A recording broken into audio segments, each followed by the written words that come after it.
in the dirt. You want your thing to grow, there's one thing you ought to know.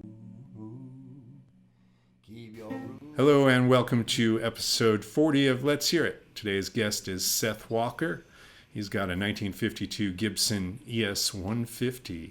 The ES stood for Electric Spanish, and the 150 stood for the price that they were selling it for. And it's really the first commercially successful electric guitar. It was introduced in 1936. And then Charlie Christian, who played with the Benny Goodman Orchestra, who was basically, dare I say, the Justin Bieber of 1930s, the late 1930s, I don't know. Benny Goodman was a sensation. He was a huge, huge artist, and Charlie Christian was a guitar player, and he popularized this Gibson ES-150. Seth Walker is a great artist with a number of albums, and he has a Kickstarter out right now. He has a project it's a book called Your Van is on Fire, The Miscellaneous Meanderings of a Musician, which is hard to say 3 times in a row fast, but it's I love that subtitle, The Miscellaneous Meanderings of a Musician. And this project, I think he has essays, poems, a bunch of songs, and I think it's already fully funded on Kickstarter, but there's a few days left, and I'll post a link to that, so if you want to contribute, I highly encourage you. Hello, Seth Walker. Hi, Gary. How are you? You good? I'm great, man. It's a beautiful day. I'm in Asheville, North Carolina, and sun's been out. It's going to get cold here tomorrow, so I'm embracing and soaking it in while I can. Asheville is one of those cities that I love to go to when I'm on tour. It's such a beautiful, beautiful town with good restaurants, good music venues, and just the mountains surrounding it. It's a nice place to be, I'm sure. Yeah, it's mellow. You know, my nervous system is happy because it's just so easy going around here. It's been a nice juxtaposition. Just kind of jumping off the whole train. Since the COVID hit, I've been trying to embrace as much as I can the easy, and just reminding myself to just settle in and be okay with that. Yeah, well, I think this project you're working on sounds like a good pandemic project. So you're assembling stories, essays, poems, songs, artwork, all into one package. Is that correct? Yeah, it's kind of a hybrid. It's a memoir-esque kind of situation. It mostly consists of short essays, and it goes from some of my upbringings. Growing up in rural North Carolina, I grew up in a commune, a communal house out there, and a log house out there. So I touch on some of that and some of my upbringing, and then it kind of it drifts into just road lore and gigs gone great and gigs gone really wrong, and it has some poetry in there, and it also has some more contemplative stuff. Some of my inspirations. It's kind of it's all over the place, but I will say, Gary, it was really rewarding and refreshing to kind of jump off the song grid for a second and work in this more of a long form. It was very I went bananas for 6 months straight on it. That's great. Was it your van that was on fire at one point? It wasn't my van, but it's the story of my very first gig I ever had at East Carolina University. It was a little house concert, and there was, drugs and bad decisions involved, and I'll let the story do the rest of the talking. But yeah, but yes, there was a van that caught on fire during that gig. Yes. Well, I think I love that things like Kickstarter afford you the opportunity to be able to do a project like this where you can combine a bunch of the stuff you do. Like as you know, obviously, and you are that, the most musicians do more than play music. A lot of them are write poems or books or take photographs or do other creative projects other than music, and those type of things often help your music, is what I've seen from people I know. So is that something you've always done? Have you always written in addition to playing guitar and writing songs? You always had other outlets? Well, yeah, yes. I used to do some little things from the road. I used to call it words from the road, kind of like a little newsletters and stuff I would send out to my fans and stuff. But it was real, just, it was just like real short, just, brain droppings. But I always thought I had a voice with it and knew I enjoyed it. And the artwork, actually, I grew up painting. My mother's a great artist, and I actually went to school for art at East Carolina University. So, I'd always kind of dabbled in other art forms. There was a time I remember in Austin, Texas, where the music business had whooped my ass so hard. I took about 3 months off and just painted. And it really kind of realigned my spirit and my creativity when I went back into music. And I really believe that this book project is going to follow suit with that.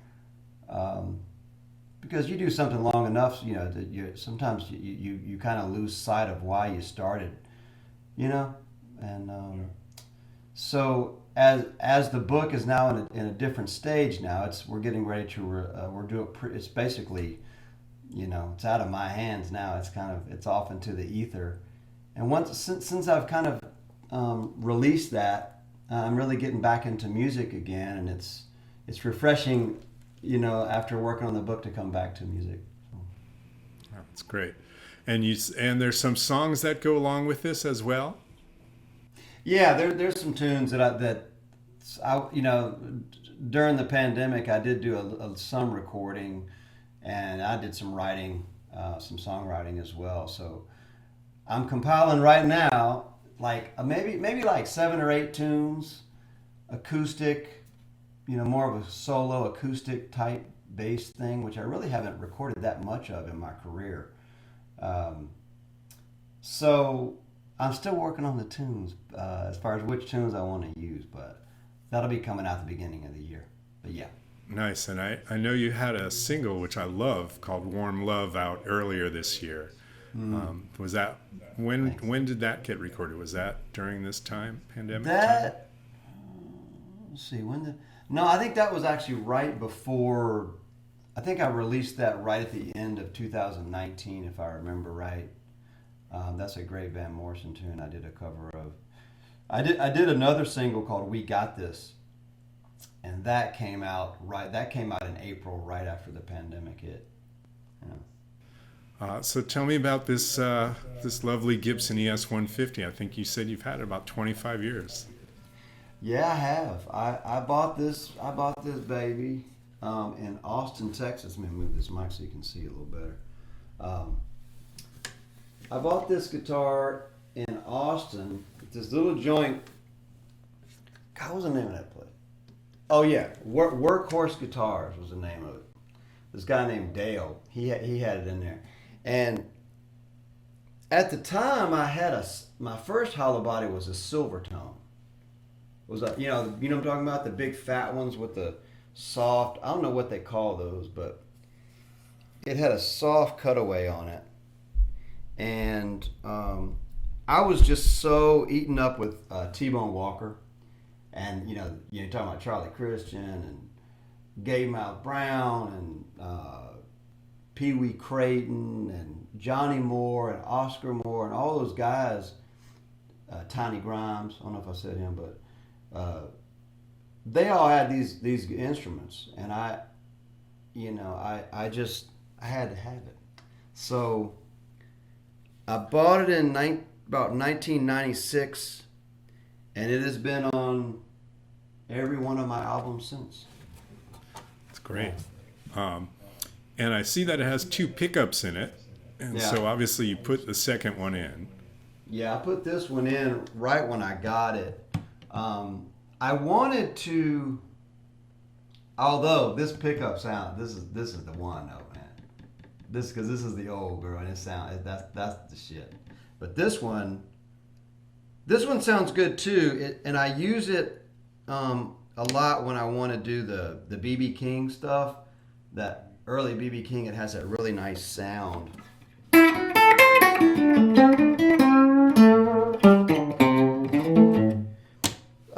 But the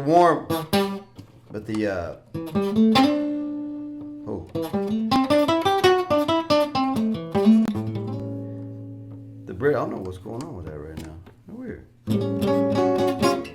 The bridge pickup has that nice warm sound, but what you can do on this instrument is when you put the 2 pickups out of phase, you get that real T-Bone Walker sound that I just love.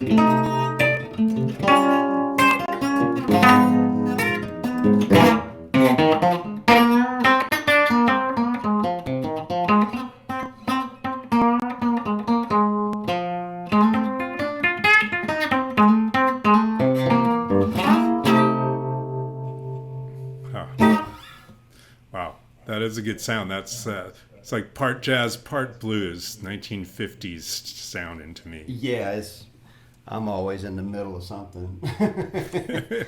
But yeah, it has a funny story too.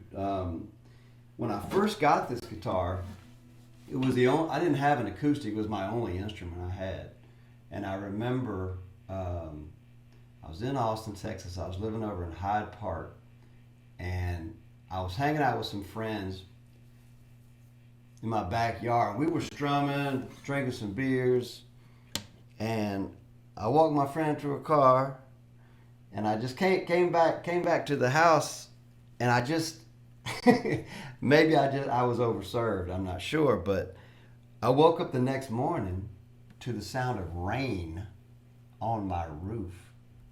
And I was looking for my guitar, and I looked out the curtains, and there it was, leaning up against a chair in the pouring rain. Oh no!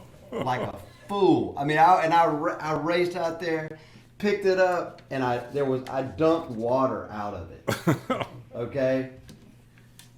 And if you see on the bottom of this guitar, this is like from the grass. Still there 25 years later. It's almost alligator skinned out. And I thought it was curtains, Gary. I did. I thought for sure this was going to be the end of it. And I just put it up, dried it off, put some fans on it, and then a day later it just settled right back in. I never even had to have it repaired. That's great. Some say it's the secret to my sound. There you go. Put it in the rain. It's nice. Mm-hmm. Do you want to play us something? You want to noodle around a little? Give me whatever you got. Sure.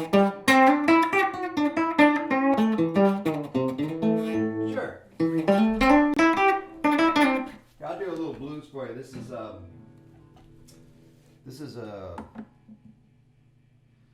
one I'm gonna record on that solo EP. Let's see here.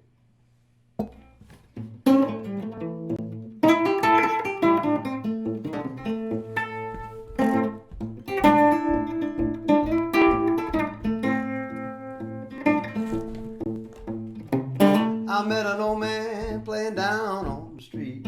Every sound he made was soulful and sweet. Said, how do you do it? He said, there's nothing to it. Wanna get it right?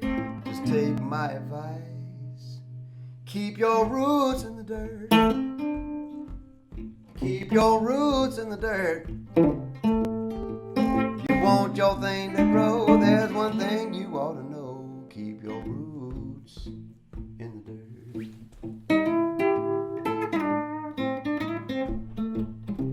Once you plant the seed, leave it alone, let it take hold.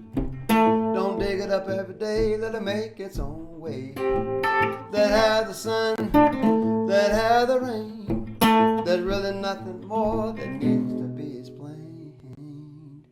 Keep your roots in the dirt. Keep your roots in the dirt. You want your thing to grow, there's one thing you ought to know. Keep your roots in the dirt.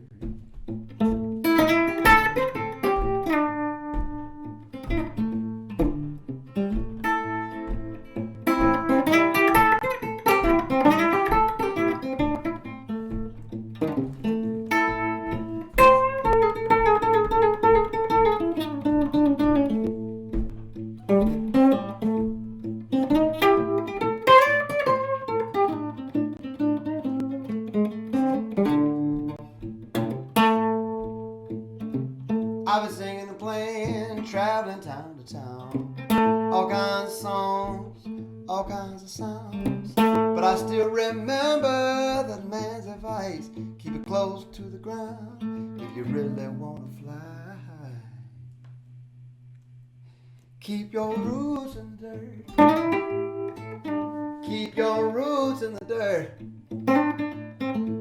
You want your thing to grow, there's one thing you ought to know.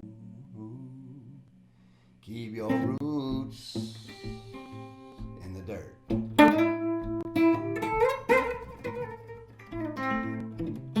Keep your roots in the dirt. Keep your roots in the dirt. Keep your roots in the dirt.